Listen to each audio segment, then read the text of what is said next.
Hello everyone, you are watching Under the Microscope. Whether you landed on this video by accident, algorithm or via an ad, please keep watching.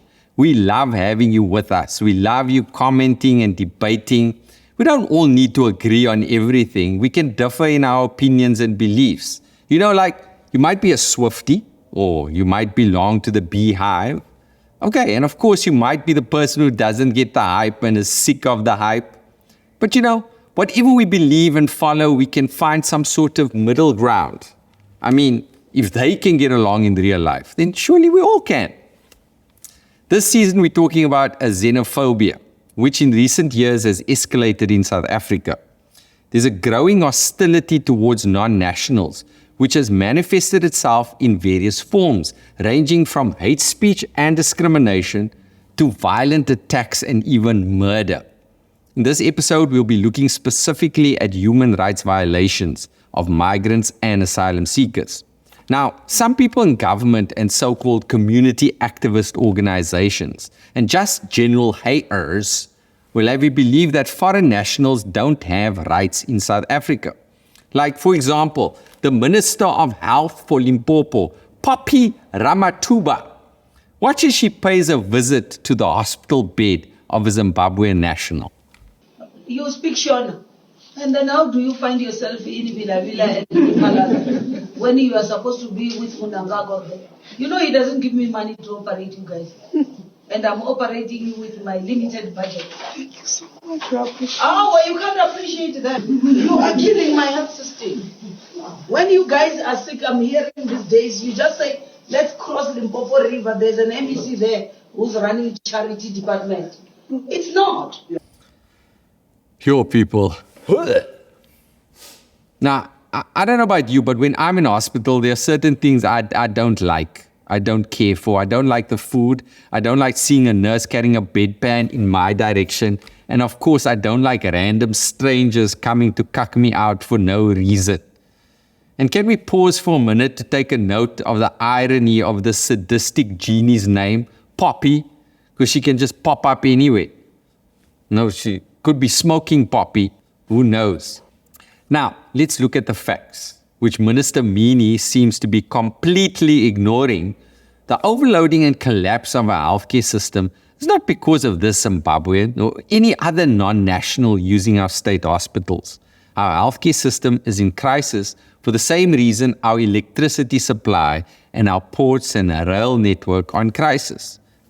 It's the stealing and the misappropriation of money by government and tenderpreneurs. Pure and simple. Corruption of our public healthcare is not new news. News 24 exposed the hospital tender mafia in the case of Tembisa Hospital. You know the hospital corruption case where Babita Deokaran, you know, the whistleblower within the Gauteng Department of Health, and she was murdered for this. Yeah, she was assassinated in a heat-style killing outside a South Johannesburg home in August 2021 for what she had uncovered about the Tembisa Hospital corruption. Assassinated.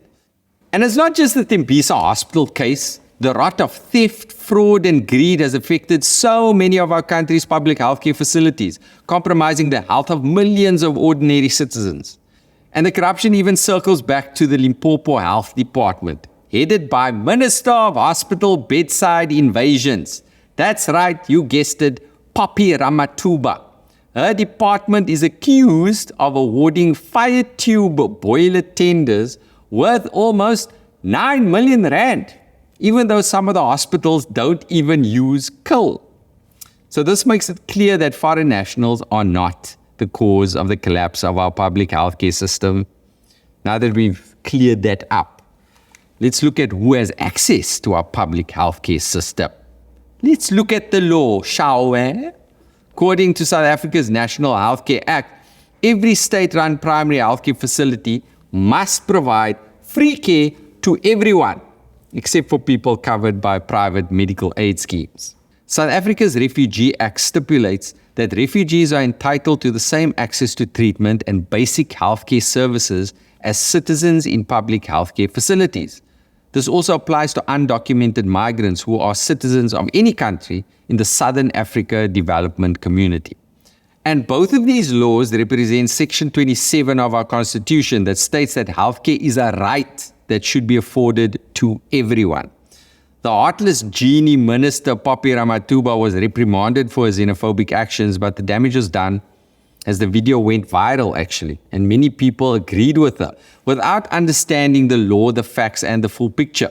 Now, that's just one example of the rights of foreigners in South Africa, the right to access healthcare. What about other rights? Well, Chapter 2 of our Constitution, known as the Bill of Rights, enshrines fundamental human rights that apply to everyone within South Africa's borders, including migrants and refugees. These rights include the right to equality, the right to human dignity, life, freedom, and security of the person, and even access to courts.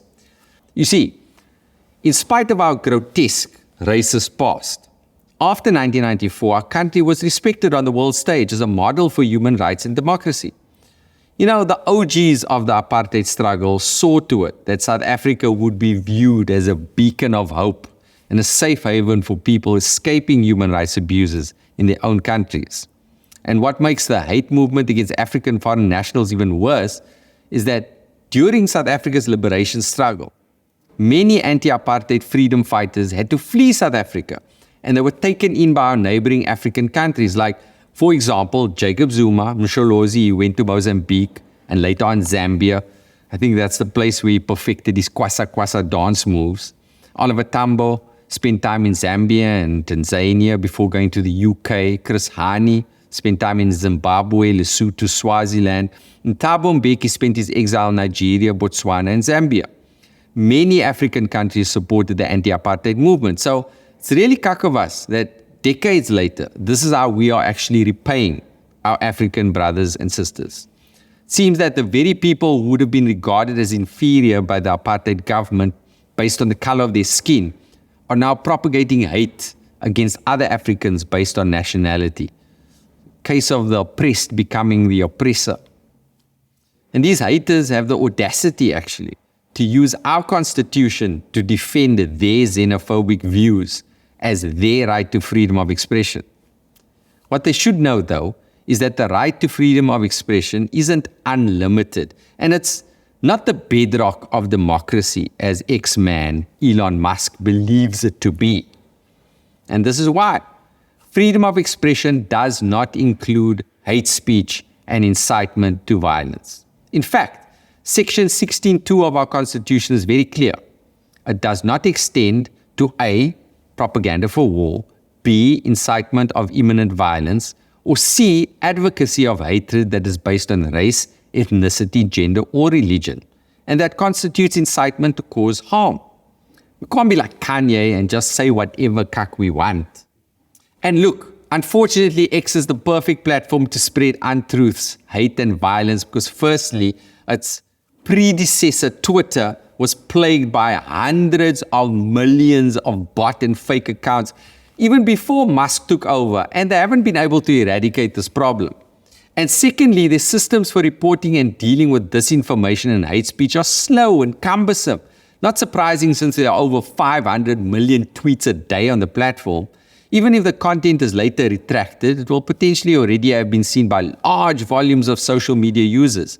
In this dangerous environment, many of those who are perpetuating xenophobic sentiments online have come to develop a sense of impunity about doing so.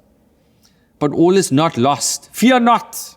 All is not hopeless as long as we have good people like you who recognize that hate is a weapon being used to dehumanize non-nationals. The hate movement has led to widespread, sporadic outbreaks of violence where hundreds of African foreign nationals have been brutally murdered. And let's get real here for a moment. This kind of mob mentality violence and intolerance of the other can lead to large-scale ethnic cleansing, which can even lead to genocide. Yeah, genocide. We've seen this in other countries around the world. So this is serious, people. We need to wake up and realize that we are being manipulated by politicians who don't really care about us. They want to divide us so they can conquer us. It's an ancient strategy to attain power.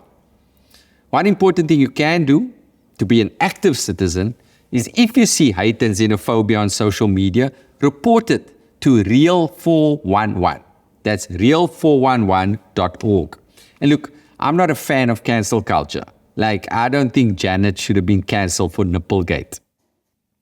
Right?